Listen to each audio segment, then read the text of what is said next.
Conferência de imprensa com o Vasco Costa, presidente da Federação Portuguesa de Ténis, após o segundo Challenger 50 Oeiras Open. Vasco, foram 2 semanas de muito ténis e muito ténis português. Sim, obviamente que foram 2 semanas intensas em que tivemos vários jogadores portugueses em prova, que é sempre importante e é sempre o objetivo da Federação, é que haja vários jogadores portugueses a poder participar neste tipo de provas. Tivemos 2 jogadores a ganharem o primeiro ponto ATP, o Tiago Torres e o Henrique Rocha, portanto acho que é um fator bastante importante. Tivemos 2 finalistas, infelizmente não tivemos um vencedor nem na primeira nem na segunda semana, mas tivemos 2 jogadores a jogar as finais individuais e, como sabem, num par, o Nuno Borges e o Francisco Cabral a ganhar esta segunda semana a prova. O que é que eu diria? O que é que faltou? Apenas termos um vencedor numa das 2 semanas. Como disse, tivemos 2 finalistas, gostaríamos que tivessem um vencedor. Acho que estes pontos são importantes para a carreira de todos que estiveram aqui estas 2 semanas e, portanto, continuaremos a apostar neste tipo de provas no sentido de permitir aos nossos jogadores ganharem pontos a jogar em casa. Faço a mesma pergunta que fiz há pouco ao Rui Machado. É evidente que tinha esperanças nos nossos jogadores e no que estas 2 semanas podiam resultar, mas esperava campanhas tão boas de tantos jogadores, portugueses, claro. Em termos globais, acho que superou as minhas expectativas. Em termos individuais, tinha enfim, algum feeling que um dos torneios pudesse ser ganho por um dos nossos jogadores, seja o Nuno Borges, seja o Gastão, que estiveram nas 2 finais, que poderiam eventualmente ter ganho uma das semanas, mas foram às finais, foi bom. Obviamente que temos o problema como sabem, da distribuição de pontos. Uma final dá 30 pontos e um vencedor dá 50, é uma diferença muito significativa e isso faz toda a diferença em termos de pontuação e do ranking ATP. Não foi possível, esperemos no Oeiras 13 e nos outros challengers continuar a ter jogadores portugueses a irem às finais e a ganhar. Não tenho presente agora qual é que foi o último torneio que não teve um finalista português, pelo menos num Challenger, mas já são alguns consecutivos, ou pelo menos há um finalista vencido, até um campeão como na Maia, o Pedro, e certamente é também mais um boost, né? Uma confiança para si, para continuar a fazer mais Challengers. Obviamente que isso é a grande motivação que a Federação Portuguesa de Ténis tem para organizar estes torneios, não é? É dar mais competência. Quer dizer, vimos hoje o Nuno Borges, acho que é inequívoco, que teve o segundo set na mão, não ganhou porque era a primeira final de um Challenger, a pressão é muita e eles sentem, não é, que se perder tem 30 pontos, se ganhar tem 50, é uma diferença muito significativa.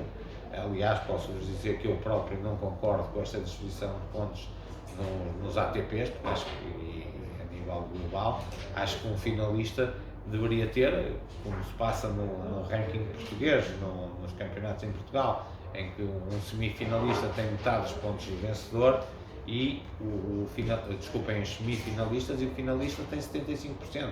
Acho que a diferença de pontos entre um finalista e um vencedor é muito significativa. Há uns anos houve aquele Challenger de Guimarães, depois Portugal teve alguns anos sem torneios de Challenger, temos vindo a crescer nos últimos anos. O Vasco disse recentemente, quando anunciou o terceiro Oeiras Open, que esperava, se não estou em erro, termos 7 ou 8 torneios. Nós há poucos dias falámos sobre isso com o Pedro Caixinho, argentino, um país que ultimamente não tem tido muitos torneios e ele sente esse efeito da falta de torneios. A grande motivação é precisamente dar mais oportunidades a estes jogadores para estes resultados aparecerem mais vezes? Claramente que sim, à medida que o ténis português cresce em termos de qualidade média dos jogadores e em termos também de rankings, incentiva-nos mais a fazer este tipo de torneios. Portanto, o nosso objetivo claro este ano, e com a criação desta nova categoria, que veio permitir, e com os apoios da ATP, que veio permitir que a Federação organizasse mais torneios, e portanto este ano gostaríamos de fazer esse número e está tudo bem encaminhado para que isso aconteça e esperemos que consigamos, com os nossos parceiros e com a própria ATP a apoiar, consigamos fazer esse número de torneios. Em relação a estes Oeiras Open, são torneios que nascem em condições excepcionais, serão para manter em condições normais, isto é, quando a pandemia for ultrapassada?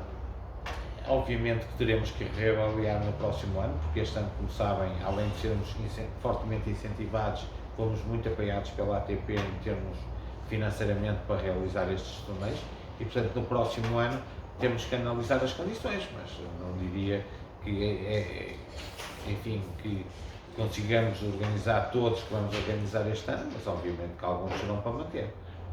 Com o adiamento de Roland Garros, o Oeiras Open 3 pode sofrer uma alteração de data?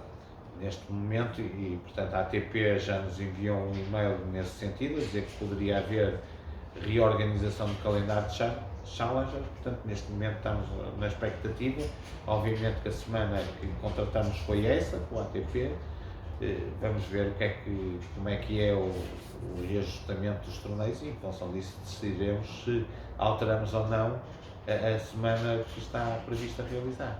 Foi o fim de 2 Oeiras Open masculinos, o início do Oeiras Ladies Open, um ETF feminino de $60 mil, de forma geral. Que expectativas tem para o ténis feminino nesta próxima semana?